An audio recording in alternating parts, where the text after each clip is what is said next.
आपने किसी को स्वेटर बुनते अवश्य देखा होगा, या शायद आप में से किन्हीं को बुनना भी आता हो। देखे हो बुनते हुए? किस किस को बुनने आता है स्वेटर? एक, ओनली वन। और किसी को आता है? तुम में से किसी को आता है? नहीं आता।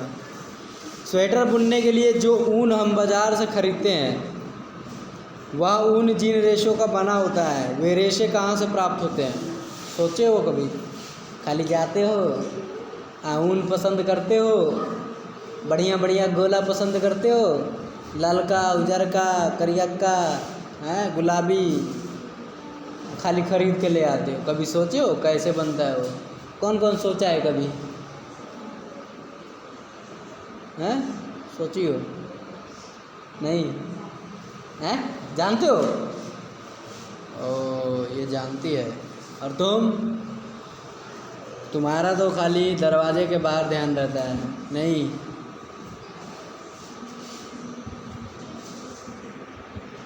पता है जो पूछ रहा हूँ।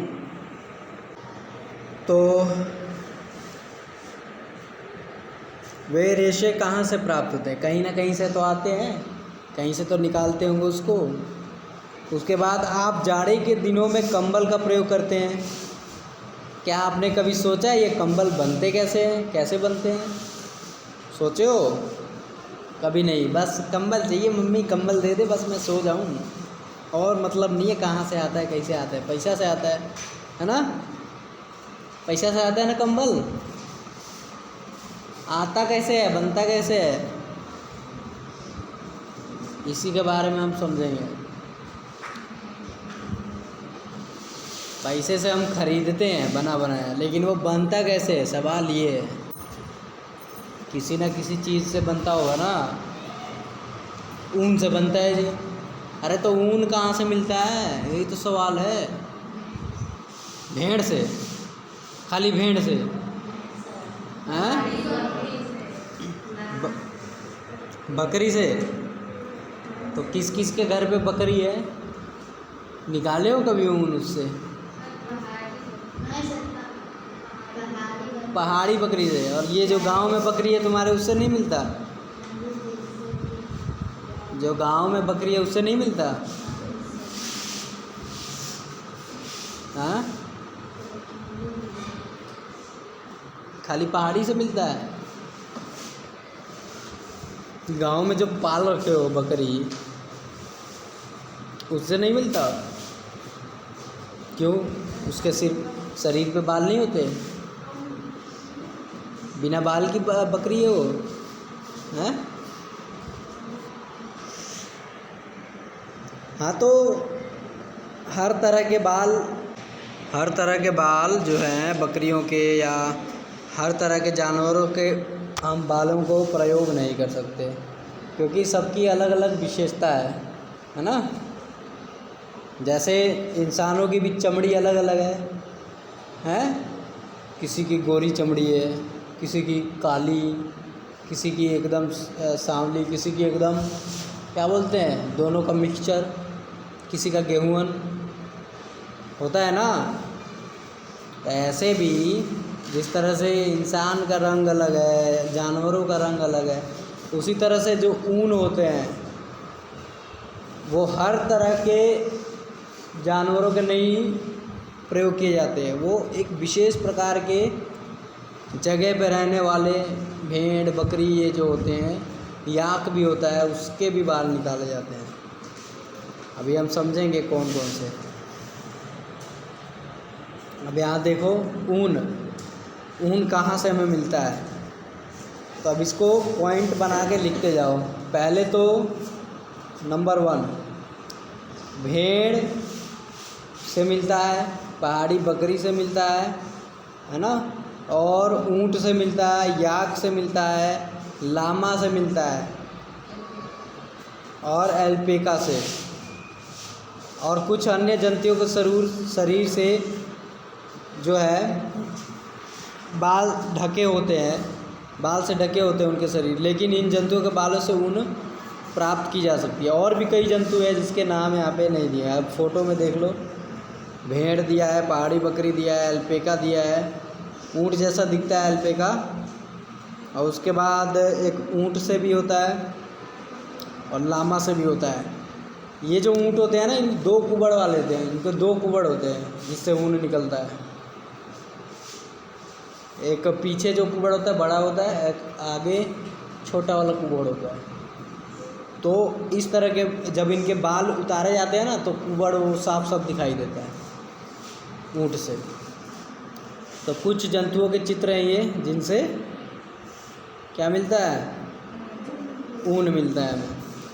अब क्या आप बता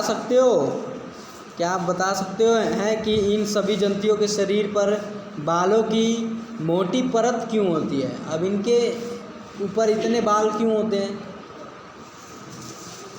क्यों होते हैं बताओ?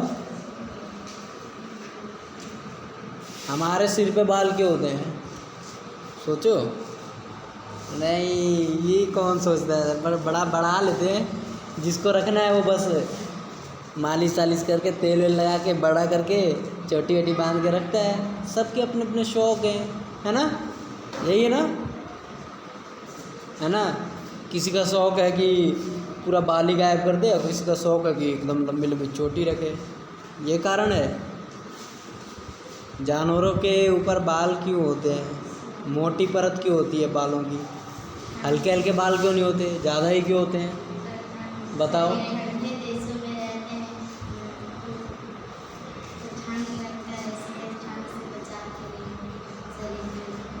हाँ, अब देखना, जो गर्म जगहों पे जानवर रहते हैं, उनके शरीर पे देखना मोटे बाल नहीं होंगे, ज़्यादा बड़े बड़े बाल, मोटे मोटे बाल नहीं होंगे, बालों की ज़्यादा मोटी परत नहीं होगी।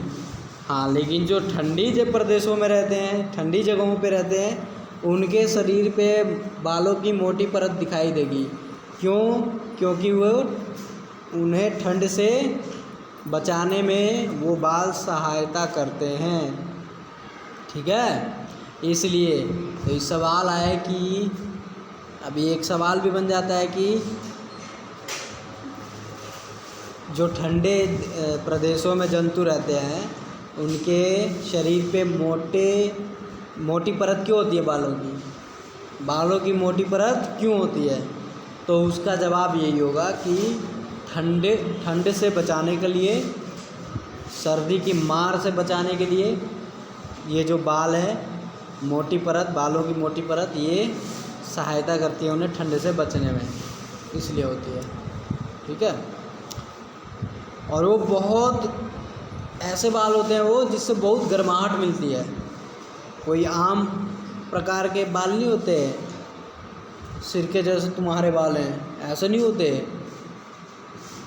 ठंड लगे तो एक काम करना, बाल कटवा के उसको स्वेटर बना के ओढ़ लेना। अगर ऐसा होता, हमारे बाल बहुत ज़्यादा गर्म होते इन जानवरों की तरह, तो हम लोग फेंकते काट के, उसको बना नहीं लेते स्वेटर? बनाते कि नहीं? जैसे चोटी बनाते हो वैसे स्वेटर भी बना लेते हैं, बनाते कि नहीं? पर नहीं होते। तो हर तरह के बाल एक जैसे नहीं होते, सबकी अपनी अपनी विशेषता होती है। ठीक है, समझ आ रहा है? बाल इन जंतुओं को गर्म रखते हैं, ठीक है, ठंडी से बचाते हैं। और बाल कैसे इन जंतुओं को गर्म रखते हैं? अब बाल कैसे गर्म रखते हैं भाई? मान लो मोटी परत है, पर होती कैसे गर्म है वो? बाल कैसे इन जंतुओं को गर्म रखते हैं? बालों के बीच वायु आसानी से भर जाती है। अब देखो जवाब मिल रहा है। बाल इन जंतुओं को गर्म कैसे रखते हैं? बालों के बीच बाल हैं, एक बाल दो बाल, ऐसे मान लो 50-60 बाल हैं एक जगह, तो उसके बीच में जो जगह दिख रहा है उसमें हवा भर जाता है। क्या भर जाता है? हवा आसानी से भर जाता है। और वायु ऊष्मा की कुचालक है। और वायु जो है ना, वो गर्मी को रोकती है। क्या करती है? तभी तो हम हवा खाते हैं। पंखा क्या दे रहा है? हवा। और हवा तो गर्मी का दुश्मन है एक तरह से, है ना? तेज़ हवा चलती है, जब ठंडियों में तो ठंड लगता है ना, तो ऐसे ही जब ठंडे गर्मी में हवा चलेगा तेज़ तो हमें कैसा लगेगा, ठंडक महसूस होगा। समझ आ रहा है। यानी किसका ये दुश्मन हो गया, गर्मी का, ऊष्मा का। तो वायु ऊष्मा का कुचालक है, तो ये बालों के बीच भर जाता है। समझ आ रहा है। अतः शरीर की गर्मी को रोके रखती है और बाहर की ठंड को शरीर में जाने से रोकती है। तो इसका काम क्या है, अंदर की जो शरीर की गर्मी है उसको बाहर नहीं जाने देती, रोके रखती है।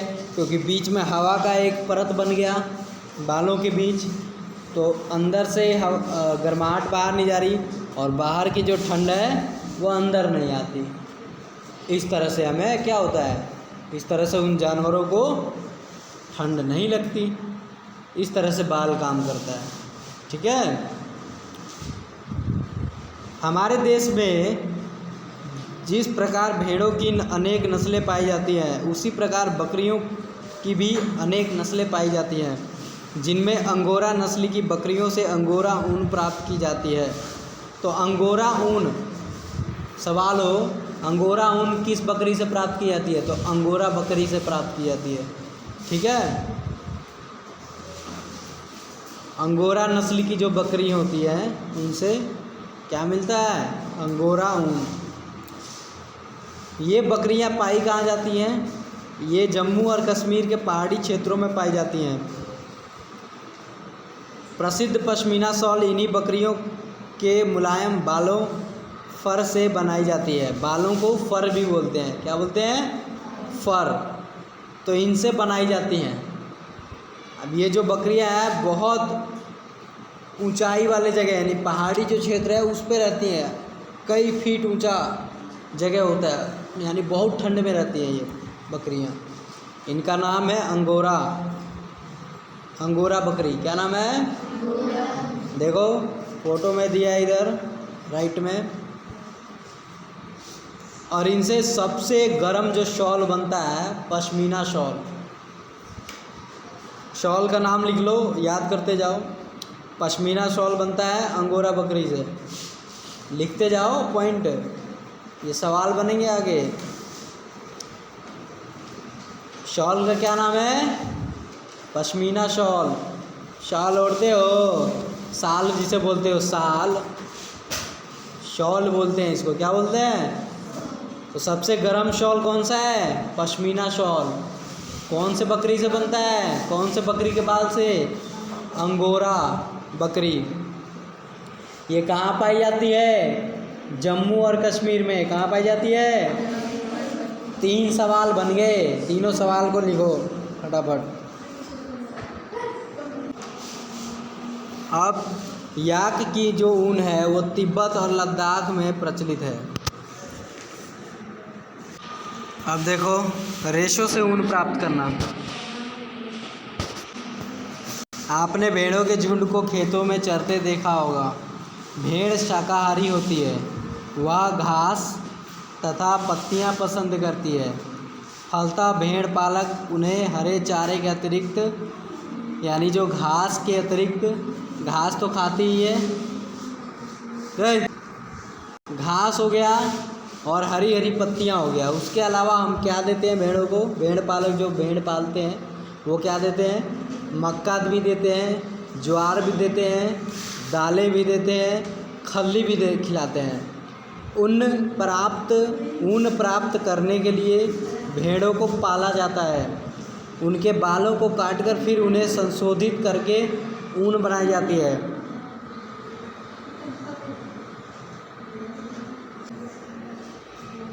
तो मक्का, ज्वार, दालें, खली भी उनको खिलाई जाती है। किस लिए, ऊन प्राप्त करने के लिए।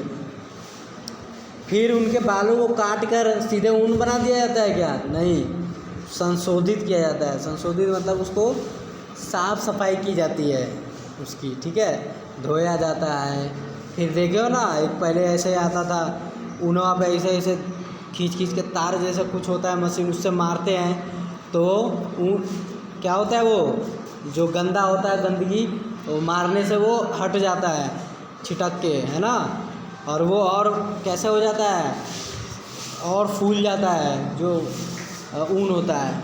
और उसके बाद उसको फिर आगे प्रक्रिया की जाती है। इसके बहुत सारी प्रक्रिया होती है जिसमें निम्न चरण है। देखो, पहले होता है बालों की कटाई, लिखते जाओ। ऊन कैसे प्राप्त होता है? पहला चरण, ऊन प्राप्त करने का पहला चरण, ऊन प्राप्त करने का पहला चरण, पहला हो गया बालों की कटाई। इसमें क्या होता है, भेड़ की रोएदार त्वचा पर दो प्रकार के बाल होते हैं। एक दाढ़ी के पास जो होते हैं, उनके जो मुंह के नीचे जो होता है ना बाल, उसको दाढ़ी के पास, वो रूखे रूखे बाल होते हैं। और बाकी जो शरीर पे होता है, देखो जैसे निकाल रहा है, जहाँ से निकाल रहा है, देखो ये देखो, इसका बाल इधर उतार दिया है पूरा। तो इसका देखो, ये जो शरीर पे जो बाल होता है वो मुलायम होता है, और जो मुंह के नीचे होता है वो कठोर होता है, थोड़ा बहुत रूखा बाल होता है। इन बालों को त्वचा की पतली परत के साथ शरीर से उसी प्रकार उतार लिया जाता है जैसे आपके घरों में आपके पिताजी दाढ़ी बनाते हैं, है ना, उतार लेते हैं ना। और यह प्रक्रिया बालों की कटाई कहलाती है। तो यानी शरीर से बालों को निकालने की प्रक्रिया को क्या कहते हैं? कटाई। जैसे खेत से जड़ से काट लिया जाता है ना फसलें, उसको भी कटाई बोलते हैं। ठीक इसी प्रकार से जो भेड़ों के शरीर पे जो बाल हैं उसको भी काट दिया जाता है मशीन की सहायता से। सामान्यतः बालों को गर्मी के मौसम में काटा जाता है। अब ये देखो, अब इसका भी समय है, ये नहीं कि ठंडी में गए बाल देखे भेड़ों के बहुत ज़्यादा बाल हैं, चलो धड़ाधड़ उतार लिए, नहीं, गर्मी में उतारे जाते हैं ताकि उनको ठंड ना लगे। गर्मी में तो कोई फ़र्क नहीं पड़ेगा, ठंडी में उतार लेंगे उनको ठंड लग जाएगी, इसलिए गर्मी के मौसम में काटा जाता है ताकि भेड़ बालों के सुरक्षात्मक आवरण नहीं रहने पर भी जीवित रह सके, नहीं तो ठंडे से मर जाएंगी। भेड़ के बाल फिर भी, अब ये क्वेश्चन बन सकता है कि जो पहाड़ी बकरियां, उनके बालों को गर्मी में क्यों उतारा जाता है? क्योंकि गर्मी में वो आसानी से जीवित रह सकती हैं, ठंडी में उतारा जाएगा तो वो मर सकती हैं। भेड़ के बाल फिर से उसी प्रकार उगाते हैं जैसे बाल कटाई के बाद आपके बाल उगाते हैं। तो भेड़ के जो बाल काटे जा रहे हैं, देखो पूरा बाल साफ कर दिया उसका, अभी तो बाकी है बहुत साफ करने का, ऐसे पूरा साफ कर देगा। उसके बाद भेड़ को देखोगे तो ऐसे कैसे लगेगी, अजीब सी दिखेगी वो, है ना। और फिर वो उगाता है, दोबारा आ जाएगा, ठंडी आने से पहले उसके बाल वापस आ जाएंगे। फिर दूसरा स्टेप लिखो, दूसरा चरण है साफ सफाई और धुलाई। अब वो जो बाल उतर गए उसका सफाई और धुलाई होगा, ठीक है। देखो बड़े बड़े टब में डाला जाएगा ऐसे, और डंडे से घुमाया जाएगा और वो साफ होगा। अब देखो कैसे इसकी सफाई धुलाई होती है। अच्छी तरह से विभिन्न टंकियों में डाल के इसको धोया जाता है और उनसे चिकनाई धूल गंदगी निकल जाए, इस तरह से धोया जाता है। और यह प्रक्रिया जो है अभिमार्जन कहलाती है। आजकल यह कार्य मशीनों द्वारा किया जाता है। वैसे तो यहाँ टब दिखा रखा है, दो आदमी देखो डंडे से हिला रहे हैं इसको, लेकिन अब ये मशीनों से होता है यही कार्य। विभिन्न रोलर, इसके बाद इसको रोलर्स और ड्रायर से गुजारा जाता है, यानी अब इसको सुखाया जाता है ताकि इसका जो पानी है, गंदगी है, और निचोड़ निचोड़ के निकल जाए, ठीक है। उसके बाद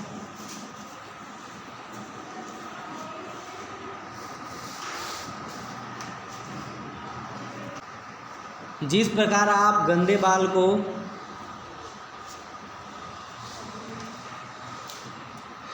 साबुन या शैम्पू से साफ करते हैं, क्या उसी प्रकार भेड़ के बालों को साफ करना चाहिए? नहीं, उसका स्टेप अलग होता है। तीसरा स्टेप होता है अभिमार्जन। अभिमार्जन के बाद तीसरा स्टेप होता है छटाई। छटाई होता है सूखे बालों की छटाई की जाती है। जो बाल सूख जाते हैं उसको छांटा जाता है और रोएदार बालों जो बाल हैं उनको कारखानों में भेज दिया जाता है। और विभिन्न गिठान वाले बालों को पृथक किया जाता है। बालों में छोटे छोटे कोमल और फूले हुए रेशों को छांट लिया जाता है। जो ऐसे वो बुढ़िया के बाल खाए हो ना, बुढ़िया का बाल जो बिकता है खाए हो, बुढ़िया का बाल जो बोलते हैं बेचते हैं, जो पिंक पिंक क्या बोलते हो उसको, हवा मिठाई। अब याद आया, बुढ़िया का बाल नहीं बोलते हो तो हवा मिठाई जो है हवा जैसे होता है। तो ऐसे ही वो जो सूख के और जो रेशे जो है वो फूले हुए जो रेशे उसको छांट लिया जाता है, वैसे ही हो जाते हैं वो रेशे छटाई में। और यह कभी कभी जो गांठ वाले हैं, जो फूले नहीं हैं, चिपक गए हैं, उनको अलग कर लिया जाता है और बढ़िया वाले जो उनको अलग कर लिया जाता है, जो रोएदार हैं। फिर होता है अगला स्टेप, बालों को सुखाया जाता है। स्टेप होता है बालों को सुखाना, सुखा दिया जाता है। लिखते जाओ, चौथा स्टेप बालों को सुखाना। पांचवा स्टेप होता है रंगाई। अब सुखाने के बाद उसको रंगाई होती है। अब अलग अलग प्रकार के रंग लगाए जाएंगे, कोई सफ़ेद ऊन होगा तो कोई काला, कोई लाल तो कोई हरा, है ना। मन चाहे रंग ऊन प्राप्त हो सके इसलिए अलग अलग प्रकार के रंग चढ़ाए जाते हैं। फिर छठा लास्ट वाला स्टेप है रेशों को सीधा करके सुलझाना। अब रेशों को जैसे धागा उलझ जाता है ना, तो सुलझाते हो ना उसको, रील में लपेटते हो, वैसे ही अब ये जो ऊन जो है रंगा गए, अब उसको अच्छे से सुलझाया जाएगा, रेशों को सीधा कर करके धागे जैसे बनाया जाएगा, ताकि छोटे छोटे रेशों को काट कर ऊनी वस्त्र बुनने में उपयोग किया जा सके। अब सातवां स्टेप है बुनाई। अब रेशा बन गया, जैसे डोरा होता है ना, डोरा वैसे बना दिया जाएगा। अब उसको लपेट कर रख दिया जाएगा। देखो फोटो में बना रखा है वूल मार्क, ऐसे बन जाएगा, इसको लपेट के रख देंगे। अब होगा लास्ट स्टेप बुनाई। हाथों से कुछ बुना जाएगा और कुछ मशीनों में भेजा जाएगा, जहाँ पे ये ऊनी कपड़े तैयार होंगे। ठीक है, ये देखो वूल मार्क है, ऊनी जो कपड़े होते हैं उस पे इस तरह का मार्क बना होता है। देखना, जब बाज़ार से लोगे तो इस तरह का बना रहेगा वूल मार्क। वही हम ठंडी के दिनों में ऊनी वस्त्र क्यों पहनते हैं, वही बात, जिस तरह से जानवरों के मोटी परत वाले बाल जो है वो कैसे हवा उसके बीच आ जाती है और हमारे शरीर की गर्मी बाहर नहीं जाएगी और बाहर की ठंड अंदर नहीं आएगी, इसी तरह से हमारा जो ठंडी में ऊन वाले कपड़े पहनते हैं वो भी ऐसे ही काम करता है। उसका भी उत्तर यही होगा, समझ गए। अब देखो व्यावसायिक संकट। ऊन उद्योगों के छटाई विभाग में काम करने वाले कार्य जोखिम भरा होता है, क्योंकि ये एंथ्रेक्स नामक जीवाणु द्वारा संक्रमित हो जाते हैं, जिसके कारण शॉर्टर डिजीज़ भी कहा जाता है।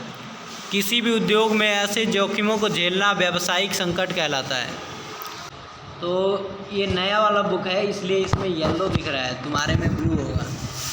तो आज के लिए इस वीडियो में इतना ही, मिलते हैं अगले। Thank you so much.